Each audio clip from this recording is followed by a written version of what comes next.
Agora nós conhecemos o que é o bem e o que é o mal. E agora, para mim viver, cumprir somente o que é o bem e deixando de fazer o que é o mal. Vocês têm aí uma lista. Olha só o que devemos fazer e o que não devemos. Aliás, o que nos convém e o que não nos convém. Porque Paulo, ele falou, todas as coisas me são lícitas, mas nem tudo me convém. Eu posso fazer de tudo, mas nem tudo me convém fazer. E por que não convém? Porque algumas coisas que eu fizer vão prejudicar a mim, outras coisas vão prejudicar o meu próximo, e outras coisas vão ofender a Deus. Esse é o tripé das coisas que não convém nos fazer. Ou elas vão prejudicar a mim, ou elas vão prejudicar o meu próximo, ou elas vão ofender a Deus. Por isso que não me convém fazer.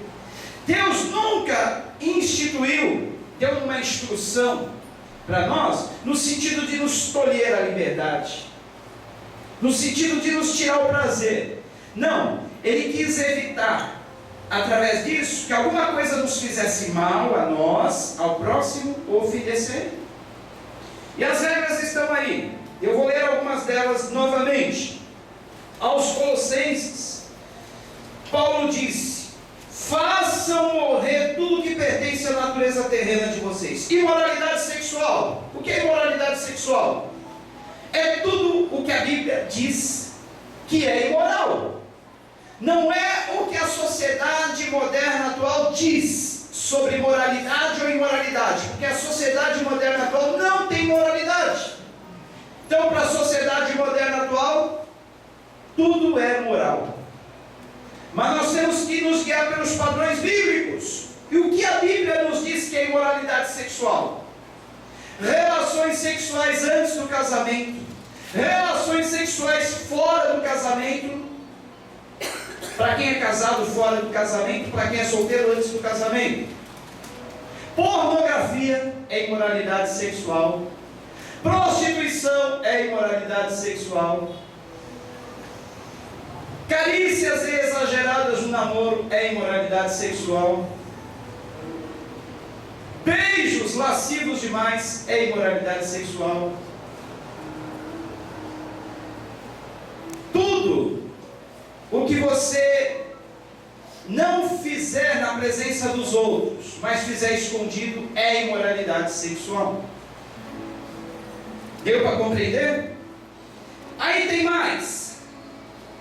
O que são essas coisas que não nos convém? Impureza, também já está englobado em tudo isso que eu falei. Paixão. Por que a paixão? Porque a paixão é um sentimento egoísta. Só pensa em si. Não pensa no outro, ao contrário de amor, que Paulo descreveu na primeira carta aos Coríntios, que é altruísta, que não visa os seus próprios interesses, que não visa os seus desejos próprios. Se você está com alguém, namorando porque você é apaixonado por essa pessoa, porque essa pessoa te dá prazer, porque essa pessoa te faz bem e você só tem esse sentimento, não pensa no bem dela, não faz as coisas por amor a ela, só pensa no seu prazer, é egoísta, isso não é amor. É bom você rever essa relação, porque a verdadeira relação que Deus gosta, que Deus quer, e que com certeza concluirá um casamento bem sucedido, é o amor, não a paixão. A paixão é egoísta, a paixão é possessiva, a paixão só visa os seus próprios interesses e não da pessoa. Já o amor não. Você faz de tudo para fazer a felicidade da outra pessoa, você faz de tudo para ver o bem da outra pessoa, você faz de tudo para ver a outra pessoa feliz. Esse é o verdadeiro amor. Desejos maus. Não precisa nem dizer o que é que desejo mal. Ganância, que é idolatria. E a advertência do versículo 6 diz: é por causa dessas coisas que vem a ira de Deus sobre os que vivem na desobediência. Então, se eu não quiser a ira de Deus sobre a minha vida, eu vou procurar me afastar dessas coisas. Agora, se eu quiser viver a minha vida com a ira de Deus constantemente sobre mim, aí eu vou desobedecer e vou praticar essas coisas. Tem mais, olha.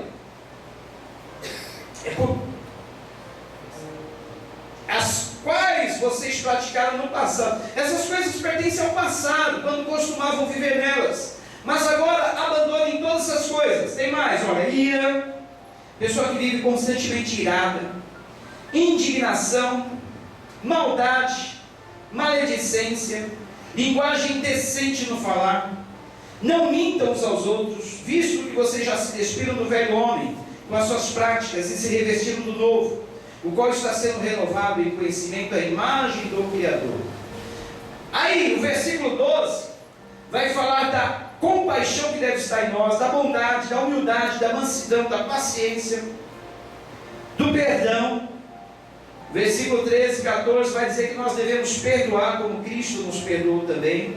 Perdoar se tivermos queixa uns contra os outros. E tem mais, olha, se nós abrirmos lá em Efésios capítulo 5, também capítulo 5, nós vamos ver que essas mesmas instruções, elas se repetem. Olha, é tão importante isso, para você não dizer assim, mas só tem um texto da Bíblia. Não, tem mais. O capítulo 5 da carta que Paulo escreveu aos Efésios, eu percebi que é quase igual. Olha só o que Paulo escreveu aos Efésios. Ele fez questão de alertar os colossenses dessa maneira e aos Efésios também. Ele diz assim, olha, capítulo 5 de Efésios, olha, parece que é o mesmo capítulo, parece que é o mesmo texto, né? Mas tem algumas diferenças. Mas veja só, portanto, Efésios 5, sejam imitadores de Deus, como filhos amados, vivam em amor, como também Cristo nos amou e se entregou por nós como oferta e sacrifício de aroma agradável a Deus. Entre vocês não deve haver nem sequer menção de imoralidade sexual.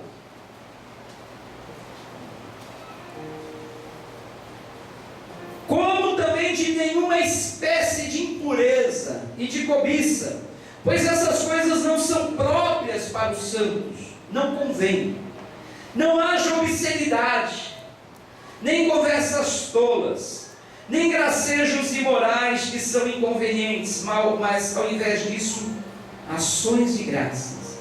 Porque vocês podem estar certos disso: nenhum imoral, ou impuro, ou ganancioso que é idólatra, tem herança no reino de Cristo e de Deus. Ninguém os engane com palavras tolas, pois é por causa dessas coisas que a ira de Deus vem sobre os que vivem na desobediência. Portanto, não participem com eles nessas coisas. Mais uma vez, a advertência: é por estas coisas que vem a ira de Deus sobre os que vivem na desobediência. O versículo 8: porque outrora, no passado, vocês eram trevas, mas agora são luz do Senhor. Vivam como filhos da luz, pois o fruto da luz consiste em toda bondade, justiça e verdade. Aprendam a discernir o que é agradável ao Senhor. Não participem das obras infrutíferas das trevas, antes exponham-nas à luz, porque aquilo que eles fazem em oculto, até mencionar, é vergonhoso, mas tudo que é exposto pela luz torna-se visível, pois a luz torna visíveis todas estas coisas. Por isso é que foi dito: desperta, ó tu que dormes, levanta-te dentre os mortos e Cristo resplandecerá sobre ti. Muito bem. De manhã me fizeram a seguinte pergunta, se não me engano, fizeram essa pergunta: entre os casais casados, pastor, o que é imoralidade? Já que ninguém perguntou aqui na noite, eu vou responder. Dentro das quatro paredes, tudo o que você perceber, o seu cônjuge perceber que não é inconveniente, se houver acordo mútuo, consentimento mútuo, ambos aceitam e não vê inconveniente, fica a critério do casal. Amém? Qualquer dúvida peculiar, particular, perguntem para mim e para a pastora Sandra em particular, que nós vamos responder. Amém? Mas de maneira geral, é tudo o que a consciência não acusa, é tudo o que o casal achar conveniente, que seja bom para um e bom para outro, que não fira a consciência, que haja aceitação mútua. Porque até entre casais casados existe a lei do estupro, sabia? Se o marido forçar a mulher, ela não querer, forçar violentamente, é estupro dentro do casamento. Então não tem essa que é tudo válido, mas tem que haver o consentimento, tem que haver o bom senso, tem que haver aceitação, tem que haver compreensão. A mulher tem o dever de agradar o marido tem o dever de agradar a mulher. Ambos não devem se negarem uns um ao outro, mas tem aqueles períodos de enfermidade, tem aqueles períodos de incapacitação, que ambos os cônjuges devem compreender e devem aceitar.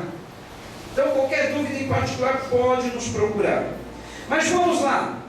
Se nós falamos em Gálatas 5, Efésios capítulo 5, aliás, nós falamos em Colossenses 3, Efésios capítulo 5, sobre as instruções como nós devemos viver, tem também em Colossenses capítulo 2, versículos 20 a 23. Aliás, esse eu vou deixar para ler no final, porque é anterior ao capítulo que nós vemos no início, e traz uma luz que eu gostaria de deixar para o final. Mas, na primeira carta aos Tessalonicenses, capítulo 4, vamos ver lá? Primeira carta que Paulo escreveu aos Tessalonicenses, capítulo 4, os versos 1 a 11. Eu estou lendo bastante mesmo a palavra, bastante mesmo os textos, porque ler a palavra não faz mal para ninguém, aliás, só faz bem, né? Então, tenham paciência aí, acompanhe, porque é isso que nos faz bem. A palavra de Deus que nos faz crescer, a palavra de Deus que nos fortalece, a palavra de Deus que nos edifica. Não adiantaria nada eu ficar falando de mim mesmo. Então, para que eu não corra esse risco, vamos falar a palavra. Primeira carta aos Tessalonicenses, capítulo 4. Olha o título desse texto: vivendo para agradar a Deus. Quantos querem viver para agradar a Deus? Mas você pode ver, mas qual a vantagem de viver para agradar a Deus? Olha, toda vantagem. Você não terá a ira de Deus sobre você, você irá bem em todas as coisas, você contará com a proteção de Deus no seu caminho, você contará com a presença do Senhor na tua vida, no teu lar, na tua família, será bem-aventurado, será, sobretudo, muito abençoado. E quem não quer ser abençoado? Quem não quer ser bem-aventurado? Quem não quer ir bem na vida? Então, para que nós venhamos a alcançar todas essas bênçãos, vamos viver de acordo com o que a palavra de Deus nos diz. E a palavra de Deus nos diz na primeira carta aos Tessalonicenses, capítulo 4, o seguinte: quanto ao mais, irmãos, já os instruímos acerca de como viver, a fim de agradar a Deus, e de fato assim vocês estão procedendo. Agora lhes pedimos e exortamos no Senhor Jesus que cresçam nisso cada vez mais, pois vocês conhecem os mandamentos que lhes demos pela autoridade do Senhor Jesus. A vontade de Deus é que vocês sejam santificados, abstenham-se da imoralidade sexual. Olha, mais uma vez, é tão importante isso, que Paulo fala uma vez, fala aos Tessalonicenses, fala aos Colossenses, fala aos Éfesos, enfim, fala aos Gálatas, está presente em todas as cartas, a advertência contra a imoralidade sexual. E vou dizer mais: os casais mais bem-sucedidos na vida matrimonial são aqueles que se abstiveram das relações sexuais no namoro. Quando há relação sexual no namoro, 80% desses casais de namoro não chegam ao casamento. Isso nós falamos baseado em pesquisas verídicas. 80% ou mais não chegam a se casar. A moça perde a sua virgindade, a moça perde a sua honra. Há uma ferida que fica para sempre. Há algo não resolvido que permanece. Não é melhor se abster, levar um namoro legal, decente, chegar até o altar como deveria, e ter um casamento feliz, duradouro? Sentir o verdadeiro prazer no casamento, desfrutar do verdadeiro manjar que Deus nos proporciona. Se quiser comer um bom manjar pelo resto da vida, abstenha-se de botar a tua boca nele antes. Deixe para a hora certa, porque se botar a boca antes vai dar dor de barriga, não vai ser bom. Não estou dizendo que todos os casais que praticaram sexo vão ter uma vida infeliz, não estou dizendo isso, por favor. Ainda tem chance de 20%. Ainda tem chance. Basta que haja uma correção, basta que haja um arrependimento. Se você praticou, mas se arrependeu, falou, não, a partir de agora vamos levar a vida certinho, ou no momento que fizeram, se arrependeram e falaram, não, vamos viver a vida certinha, Deus é poderoso para perdoar, é misericordioso. Eu estou dizendo daqueles que vivem nessa vida e não querem se arrepender. Chega num dia como esse de ceia, tem até a cara de pau, de tanto em pecado, ter a coragem de pegar um desses elementos. Esqueceram da palavra de Deus que diz, examine-se o homem, pois a si mesmo, pois aquele que come do pão, ou bebe do cálice indignamente, será culpado do corpo e do sangue do Senhor. Será culpado, é como se você estivesse dizendo, eu crucifico Jesus mais uma vez. Então pense, que custa confessar? A palavra de Deus diz que aquele que confessa e abandona, alcança a misericórdia, prospera. Mas aquele que encobre as suas transgressões, jamais prosperará, jamais. Pode até se dar bem por um tempo, mas jamais.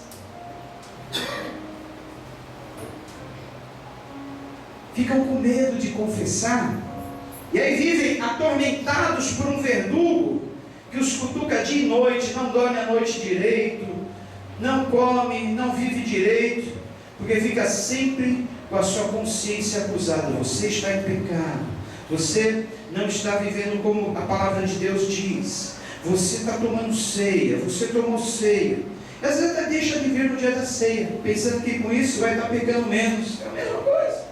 Ou deixar de participar, porque não confessou, ou participar em pecado, é a mesma coisa. Que custa se consertar, que custa se corrigir.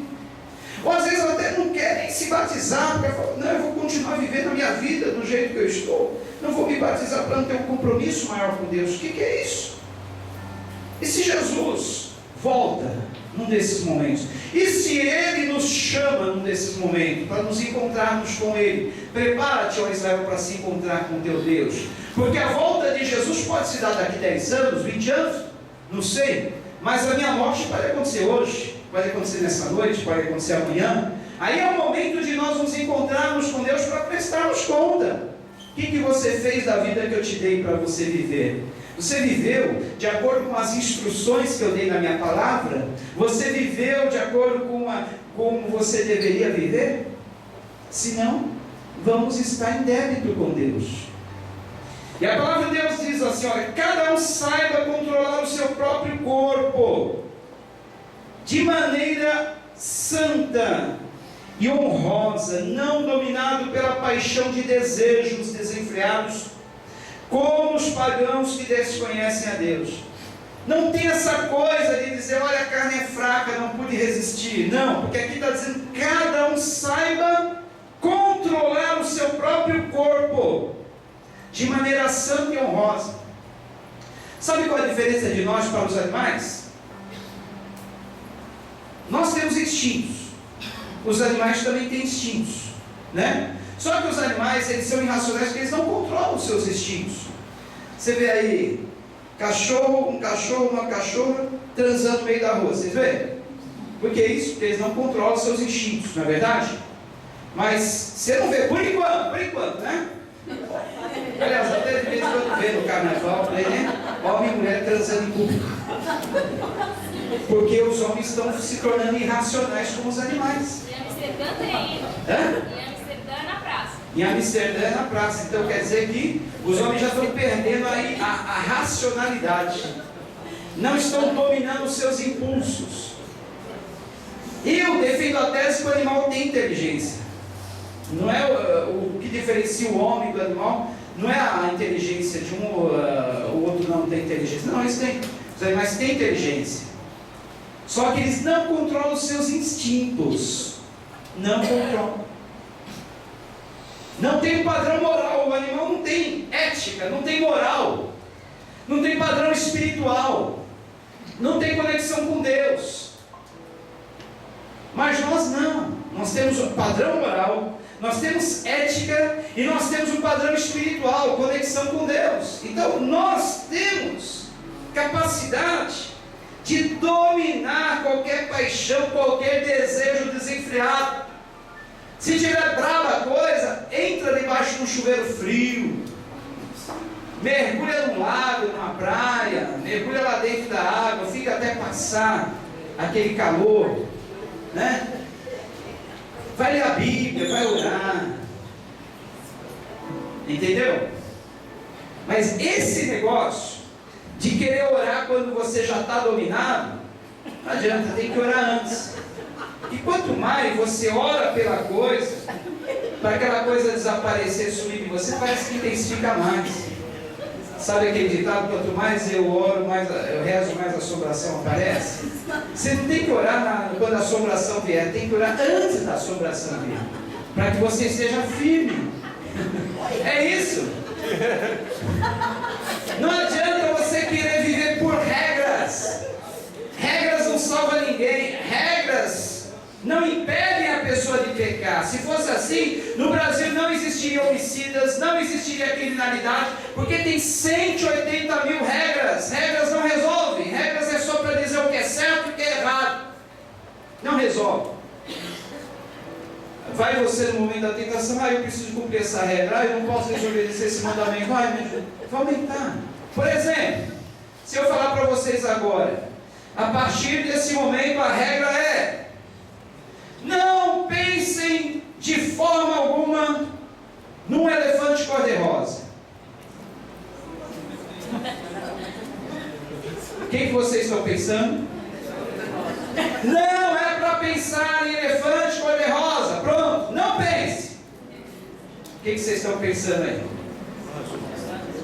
Mas não é para pensar em elefante cor-de-rosa. Para com isso, não pode. O que vocês estão pensando? Vocês estão pensando, porque você nem estava pensando nisso, mas eu acabei incitando vocês a pensar nisso. Agora, se ao invés de eu dizer para vocês, não pensem em elefante cor-de-rosa, eu vou falar para vocês, pensem num bonito elefante com a sua cor natural, do jeito que eles estão lá no zoo, pensem nele. Vocês já viram um elefante pessoalmente, no jardim zoológico, em figura, em foto, já viram? Então, pensem nele do jeito que ele é, forte, bonito, né? Um animal interessante, inteligente, pensem nele. Vocês estão pensando nele agora, então, está esquecendo do elefante? Então, a instrução, a dica, o segredo é esse: pensem nas coisas de Deus, pensem nas coisas boas, como